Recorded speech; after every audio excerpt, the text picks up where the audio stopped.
नमस्कार दोस्तों।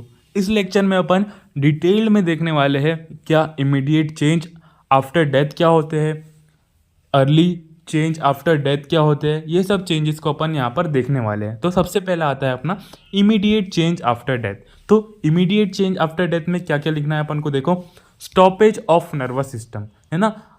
मतलब कि अपन ने देखा था इमीडिएट चेंज में क्या क्या होता है, नर्वस सिस्टम स्टॉप हो जाता है, सर्कुलेटरी सिस्टम स्टॉप हो जाता है, रेस्पिरेटरी सिस्टम स्टॉप हो जाता है। तो अपन इसको कैसे पहचानेंगे, तो बेसिकली अगर नर्वस सिस्टम स्टॉप हो गया तो क्या होगा, मस्तिष्क की क्रिया का रुक जाना एवं फ्लैट ईईजी। ईईजी क्या होता है, इलेक्ट्रोइंसेफेलोग्राफ। इलेक्ट्रोइंसेफेलोग्राफ अगर फ्लैट हो गया, जो कि ब्रेन की एक्टिविटीज को शो करता है, अगर वो स्टॉप हो गया तो बेसिकली जो नर्वस सिस्टम है वो बंद हो जाता है ना। मतलब कि ये इंडिकेट करता है कि जो नर्वस सिस्टम जो फंक्शन करना है वो बंद हो चुका है। Unresponsiveness to external stimuli on internal need, है ना। तो जो एक्सटर्नली जो स्टिमुलाई होगा उसको रिस्पॉन्स करना बंद कर देगा, because nervous system is responsible for response to external stimuli. तो अगर नर्वस सिस्टम ही काम करना बंद कर दिया तो एक्सटर्नल स्टिमुलाई को भी वो रिस्पॉन्स नहीं कर पाएगा। ठीक है। सेकेंड जो आता है बहुत important, stoppage of respiratory system. Nervous system तो समझ में आ गया अपन को। सेकेंड क्या है, रेस्पिरेटरी सिस्टम। अगर रेस्पिरेटरी सिस्टम स्टॉप हो गया तो क्या होगा, इंस्पेक्शन पे there is no respiratory movement will be visible. Inspection अगर अपन कर रहे हैं उसमें तो रेस्पिरेटरी मूवमेंट वहां पर देखने को नहीं मिलेगी अपन को, है ना। पाल्पिटेशन पे नो मूवमेंट, और auscultation that is no breathing sound will be heard, है ना। जो ब्रीदिंग जब अपन नॉर्मली जो करते हैं तो थोड़ी थोड़ी आवाज़ आती है, लेकिन जो डेथ इंसान है, डेथ हो गया है, मतलब कि जिसकी डेथ हो चुकी है, वहाँ पर कोई आवाज़ सुनाई नहीं देगी। Auscultation that is no sound will be heard, है ना। ठीक है। इसकी टेस्ट में आ जाते हैं। टेस्ट में कौन कौन सी टेस्ट लगाते हैं यहाँ पर, है ना। सबसे पहला है फेदर टेस्ट। फेदर टेस्ट मतलब नाम से ही समझ में आ रहा है, if the feather is held in the front of nose no movement of feather will be noted if a person is death, है ना। अगर पर्सन मर चुका है और अगर अपन उसके नाक के सामने फेदर लेके जाए तो वो जो फेदर है उसका कोई मूवमेंट नहीं होगा, बिकॉज इंस्पिरेशन और एक्सपायरेशन से ही जब एयर का मूवमेंट होता है तो एयर से फेदर का मूवमेंट होगा। लेकिन अगर वहाँ पर इंस्पायरेशन और एक्सपायरेशन नहीं है, रेस्पिरेटरी मूवमेंट स्टॉप हो चुकी है, तो वहाँ पर कोई भी फेदर का मूवमेंट देखने को नहीं मिलेगा। सेकेंड है मिरर टेस्ट। मिरर टेस्ट में क्या है, if a surface of mirror is held in the front of mouth and nostrils the surface get dense due to condensation of warm and moist air enhanced from lungs। तो basically क्या होता है, अपन सर्दियों के दिनों में देखते हैं, अपन जब शीशे पे ऐसे करके वो जब वेपर्स आ जाती है ना, जब अपने लंग्स में ठंडी ठंडी वो होती है, और जब अपन मुंह से निकालते हैं तो वो जो वेपर्स जम जाती है। लेकिन अगर डेथ इंसान है तो अगर अपन वहाँ पर उसके मुंह की या फिर नोस्ट्रिल्स के सामने एक मिरर लेके जाए तो वहाँ पर कोई भी अपन को कंडेंसेशन देखने को नहीं मिलेगा। ठीक है, ये हो गया मिरर टेस्ट। थर्ड कौन सा है, विंसलॉ टेस्ट। विंसलॉ टेस्ट में क्या होता है, एक पानी का बाउल चेस्ट पर रखा जाता है और दूसरी एक साइड मिरर रखा जाता है ना। और फिर लाइट को ऐसे डाला जाता है कि रिफ्लेक्शन से शीशे पर पड़े, है ना। तो लाइट को अपन को मतलब कि एक क्या करना है, सबसे पहले जो उसका जो चेस्ट है उसके ऊपर एक बाउल रखना है, उसमें पानी भरना है, ठीक है, और एक तरफ से लाइट डालना है, जिस मतलब कि एक तरफ शीशा रखना है और लाइट जो है वो शीशे पर पड़नी चाहिए, ऐसा करना है अपन को। तो जो अगर वो अलाइव इंसान है तो वो हिलेगा, है ना। अगर वो जो इंसान है अगर वहाँ पर मूवमेंट है, रेस्पिरेटरी मूवमेंट है, तो वो बेसिकली हिलेगा। अगर डेथ इंसान है तो वो देयर इज नो मूवमेंट, है ना।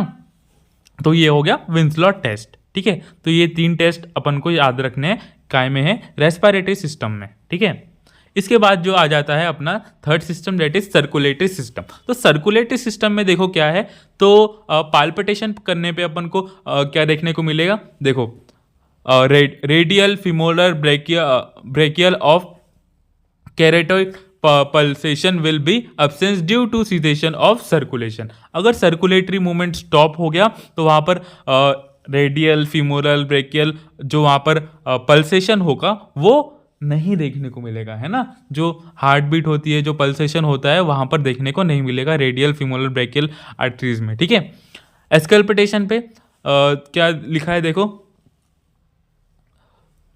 पेरिकार्डियल एरिया में साउंड विल बी एब्सेंट। जो धक धक की आवाज़ आती है ना, लब डब के कारण जो आवाज़ आती है वहाँ पर उसकी जिसके कारण जो नॉइज होता है वो देखने को मतलब कि सुनने को नहीं मिलेगा।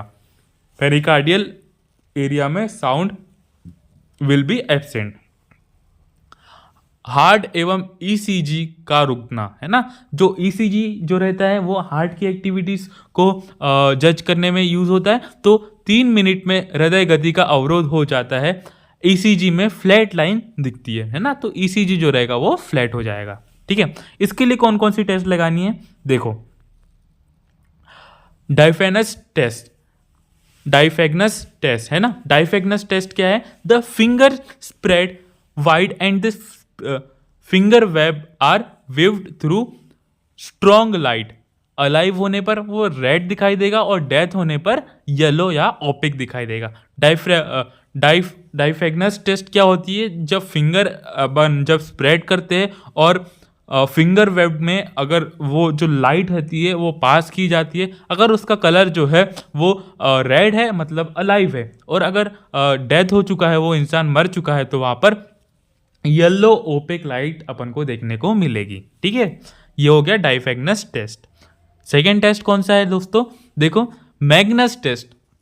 मैग्नस टेस्ट मतलब क्या है, ligature applied two finger is it swell and become blue if a person is alive, है ना। अगर पर्सन अलाइव है और अगर आपने कहीं पे उसकी उंगली पे या फिर कहीं ऐसे पार्ट पे गठान बांधी किसी रस्सी वस्सी ऐसी चीज से, तो due to deficiency of oxygen in particular part वो क्या हो जाएगा, ब्लूइश हो जाएगा, है ना, ब्लू हो जाएगा, स्वेलिंग आ जाएगी वहां पर।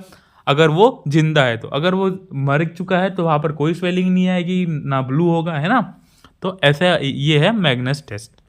ठीक है, आई कार्ड टेस्ट क्या है, 1 ml of 20% alkaline dye fluorescence solution को inject into dermis and subcutaneous layer. अगर अलाइव होगा तो सॉल्यूशन फैल जाएगा। अगर वो बॉडी जीवित है तो वो जो सॉल्यूशन रहेगा 1% अल्कलाइन डाईफ्लोरोसेंस सॉल्यूशन जो है वो इंजेक्ट सबक्यूटेनियस इंजेक्ट करने पे वो पूरा जो सॉल्यूशन है वो फैल जाएगा, अगर वो बॉडी अलाइव है तो। अगर वो मर चुकी है तो dead will not spread. Pressure test या फिर finger nail test, in the case of continuous circulation, if the pressure applied over the nails of finger, the area of the nail become pale but soon become red. No such phenomena observed in dead person, है ना। तो pressure test क्या होता है, जब आप ऐसे observe करते हो, जब आप नेल्स को ऐसे प्रेस करते हो तो जो वाइट वाइट पिगमेंटेशन देखने को मिलता है ना। रेड तो बेसिकली होता ही है, लेकिन प्रेस करने पर वाइट वाइट दिखने को लगता है। ठीक है, और जब आपने प्रेशर हटा दिया तो वो वाइट रेड में कन्वर्ट हो जाता है फिर से। ठीक है, तो अगर डेथ इंसान मतलब कि अगर बॉडी डेथ बॉडी है तो उसमें कोई ऐसा पिगमेंटेशन में चेंज देखने को नहीं मिलेगा ऑन एप्लीकेशन ऑफ प्रेशर। ठीक है, तो यहां पर अपन ने ये अपना कंप्लीट कर लिया है इमीडिएट चेंज आफ्टर डेथ, है ना। अब अपन चलते हैं early change after death. Early change क्या क्या होंगे डेथ में, change in skin, change in skin और चेंज इन आईज। तो देखो चेंज इन स्किन क्या है, त्वचा में क्या क्या परिवर्तन देखने को मिलेंगे अपन को वहां पर, देखो ट्रांसलूसेंट एंड इलास्टिक सिटी का 6, है ना। जो इलास्टिसिटी जो अलाइव में होती है, मतलब कि जो जीवित पर्सन होता है उसकी जो स्किन होती है वो ट्रांसलूसेंट इलास्टिक होती है, लेकिन जैसे ही मृत्यु हो जाती है तो वहां पर ट्रांसलूसेंट और इलास्टिसिटी का क्षय हो जाता है। त्वचा का रंग धूसर श्वेत ग्रेइश वाइट देखने को मिलता है ना। जो त्वचा रहेगी उसका रंग कैसा परिवर्तित हो जाता है, ग्रेइश वाइट। होठ शुष्क कठोर एवं भूरे हो जाते हैं, और उसका जो होठ वगैरह जो रहते हैं वो बहुत ज़्यादा सूख जाते हैं, कठोर हो जाते हैं, भूरे दिखने को लगते हैं। इसके बाद में आइज में क्या क्या चेंजेस देखने को मिलेंगे, आइज में pupillary light reflection and corneal reflection का अभाव, है ना, और कॉर्निया बिकम